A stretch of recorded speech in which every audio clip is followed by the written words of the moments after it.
Welcome to the channel and to another Age of Darkness Final Stand video. In this video, we're diving deep into exploring the most interesting faction in the game, the Volatists. They are known for their unique playstyle and strategic depth. The Volatists bring a blend of powerful support, tactical flexibility, and devastating offense. At the start of your campaign as the Volatists, you'll command 8 Cultists. These units are exclusive to the Volatists race and serve as their primary melee fighters, replacing the basic soldier unit.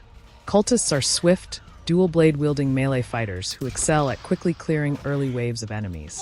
They possess an armor-shredding ability, allowing them to reduce enemy armor with each attack, making them effective against armored units.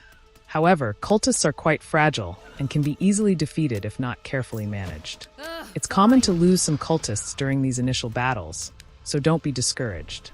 Additionally, Cultists have one unique ability. When training a Cultist, 2 Cultists are produced instead of 1.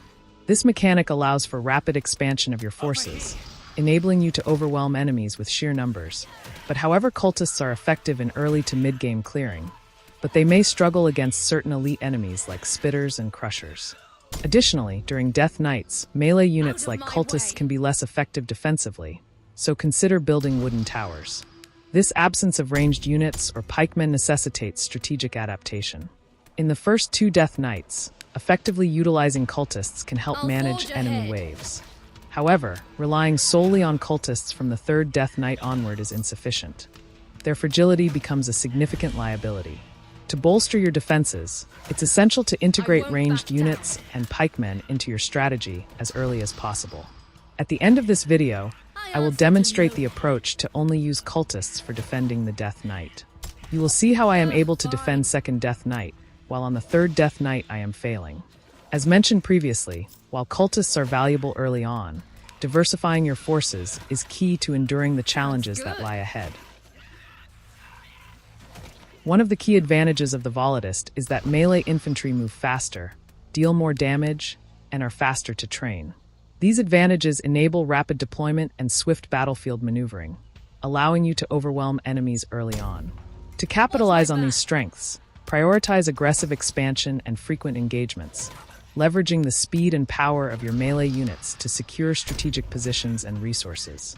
The Volatist's best ability is that all Volatist units deal more damage and are less penalized when horrified, enhancing their combat effectiveness. When Volatist units become horrified, instead of suffering a 50% damage reduction, they receive a 50% damage increase. This distinctive trait enables Volatist forces to harness the horrified state to their advantage. Let's break down how the melee key units, Cultists and pikemen, perform under these conditions. The Cultists have a base damage of 4.0. They may seem weak on their own, but in a horrified state, their damage increases by 50%, bringing their total to 6.0. This makes them quite effective in numbers, as their boosted damage can overwhelm enemies when they're packed together. The pikemen, with a base damage of 12.0, is already powerful, and when horrified, their damage increases by 50%, reaching 18.0. This makes them an excellent choice for holding the line and dealing high damage to enemy units that attempt to breach your defenses. The same calculations goes for the archers and arbalists. The Harbinger is a unique range support unit exclusive to the Volatist faction. They serve as versatile support units on the battlefield. Their ability to horrify can disrupt enemy formations and provide strategic advantages, especially when combined with other units that benefit from the Horrify status. The Horrify ability on nearby melee units will cause a significant effect, granting all surrounding melee units a 50% damage boost. This ability can turn the tide of battle when used strategically, as it not only amplifies the damage output of your melee units, but also makes them far more dangerous in close combat.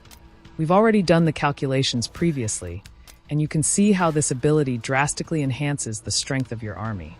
When paired with the right units, the Horrify ability can transform an already powerful unit into a truly devastating force, making the Harbinger an invaluable asset in your tactical arsenal. Also, Harbinger's Horrify ability gives a burst of move speed to the caster for 80 seconds. This is really good, taking into account that you can quickly relocate the Harbinger if needed. Also, when activated, this ability around enemy units will reduce the enemy damage for 50%. This dual effect, reduced enemy damage output and increased melee units damage, creates a complex dynamic on the battlefield. Strategically, deploying the Harbinger's Horrify ability can disrupt enemy formations by weakening their offensive capabilities while simultaneously enhancing the damage of your own units. The Volatist faction is led by Vizargo and Aurelia, each suited for different situations. Vizargo is best when you need a strong frontline melee hero who can maximize the Horrify effect. His aggressive playstyle makes him ideal for leading charges and overwhelming enemies with sheer force. If you're focusing on melee combat and fast expansion, Vizargo is the better choice. Aurelia, on the other hand, is more effective in support and control-based strategies. She can weaken enemies and enhance allies, making her a strong choice when you need a mix of offense and defense. While she can fight well, her abilities make her more valuable in situations where you need to sustain battles and manage enemy threats rather than brute force through them. In short, pick Vizargo for raw melee power and aggressive play, and Aurelia for a more balanced, tactical approach that keeps your army strong over time. In the next clip, you'll see how I use 50 cultists in combination with ballistas to defend against Death Knight 2, and I managed to hold the line successfully. As mentioned previously, cultists are an excellent choice for this strategy because they are cheap to produce, allowing you to field 2 cultists for the cost of 1. Their numbers, combined with the firepower of ballistas, create a deadly defense that can handle even the toughest waves. There's also an advanced strategy where you send cultists directly on top of the crystal that spawns enemies. By doing this, the cultists start attacking the enemies the moment they appear, preventing them from grouping up and pushing forward. This works especially well with the Volatist faction, since the cultists become even stronger when they are horrified, increasing their damage output significantly. The combination of cultists' rapid attack speed and enhanced damage makes them formidable in holding enemy waves at bay. I'll be making an additional video dedicated to using this strategy, where I'll break down the exact positioning, unit count, and how to time your attacks effectively. So stay tuned for that. Also, you can see that I am attacking from the side here. This is a great strategy for the first 2 to 3 Death Knights, especially if you're facing overwhelming numbers. By engaging the enemies from the side, you are essentially flanking them, which reduces the pressure on your main defenses. Since you engage a large portion of the enemy force before they reach your walls, your defenses won't have to withstand the full brunt of the attack all at once. This makes holding the line much easier and can be the difference between survival and getting overrun.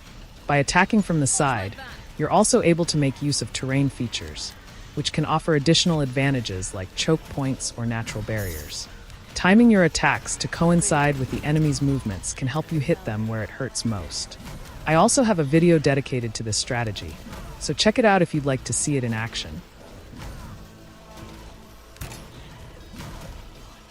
If you're relying only on cultists, the third Death Knight is where things start to get tricky. Up until this point, their sheer numbers and regeneration make them a strong frontline, especially when combined with ballistas. But by Death Knight 3, enemy waves become much larger and more relentless, making it harder for cultists alone to hold the line. The increased swarm size means that without proper support, they can get overwhelmed, especially by elite enemies and ranged attackers. That's exactly what you'll see in the upcoming clip, where I fail to defend using just cultists. Despite their numbers, the enemy push becomes too strong, and the lack of additional firepower causes the defense to collapse. This will be a great example of where the cultist-only strategy reaches its limit, and when you need to start mixing in other units or siege defenses. Make sure to check out this additional videos. I'm sure you'll love it, or at least find it helpful. The first one is the ultimate guide on how to survive the first Death Knight, while on the second one I am talking and breaking down the key differences between horrifying and nightmare difficulty. Also head into the description and check out a couple of full gameplay videos. And that's not all. New videos are incoming, so stay tuned for more strategies, breakdowns, and epic battles.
good.